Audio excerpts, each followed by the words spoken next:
थुंग थुंग कंधे पर बोरा लटकाए दिन भर गलियों में भटकता रहता। इधर उधर पड़ी प्लास्टिक की बोतलें और पुरानी चीजें उठाता रहता। फिर शाम को उन्हें बेचकर 2 वक्त की रोटी कमाता।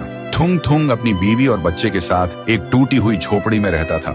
गरीबी इतनी थी कि कभी कभी नमक रोटी भी नसीब नहीं होती थी। भूख मिटाने के लिए पेड़ों के पत्तों का सहारा लेना पड़ता। फिर भी थुंग थुंग ने कभी चोरी का सहारा नहीं लिया। एक दिन थुंग थुंग थका हारा श्मशान के पास बैठा था। शाम ढल चुकी थी और हवा में जले हुए लकड़ों की बू थी। तभी उसे मिट्टी के नीचे से हल्की सी रोशनी चमकती दिखी। वह धीरे से उठा और मिट्टी खोदने लगा।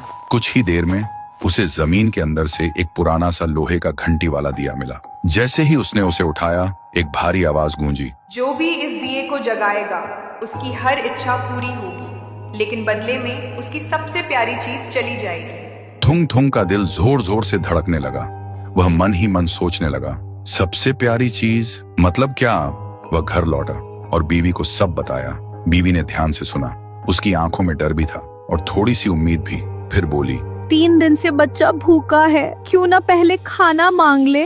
थुंग थुंग ने कांपते हाथों से दिया जलाया और धीरे से बोला, हे दिए, मेरे भूखे बच्चे के लिए अनाज दे दो, बस पेट भर खाना दे दो। अचानक पूरी झोपड़ी अनाज और रोटियों से भर गई। बीवी खुशी से रो पड़ी। लेकिन उसी रात थुंग थुंग ने देखा उसका बच्चा चुपचाप कोने में बैठा है और उसे पहचान नहीं रहा। सुबह तक बेटा उसका नाम भूल चुका था। थुंग थुंग टूट गया, लेकिन घर में अनाज था और भूख खत्म हो चुकी थी। उसने खुद को समझाया, बाद में बच्चे का इलाज करवा लूंगा। फिर उसने सोचा, एक और बार इस्तेमाल कर लेता हूँ। इस बार उसने मांगा, हे दिए, पक्का मकान और दुकान दे दो। पलक झपकते ही टूटी झोपड़ी की जगह एक सुंदर पक्का घर बन गया और बगल में भरी हुई दुकान खड़ी थी। थुंग थुंग खुशी से बीवी के पास दौड़ा, लेकिन उसने देखा उसकी बीवी पत्थर की मूर्ति बन चुकी थी।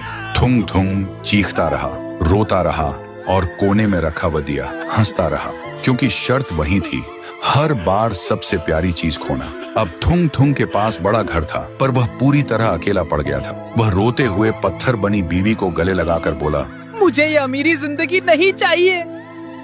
मेरी बीवी और बच्चे को पहले जैसा कर दे, भले ही हम भूखे रहें। दिए की हंसी अचानक रुक गई। एक तेज रोशनी हुई।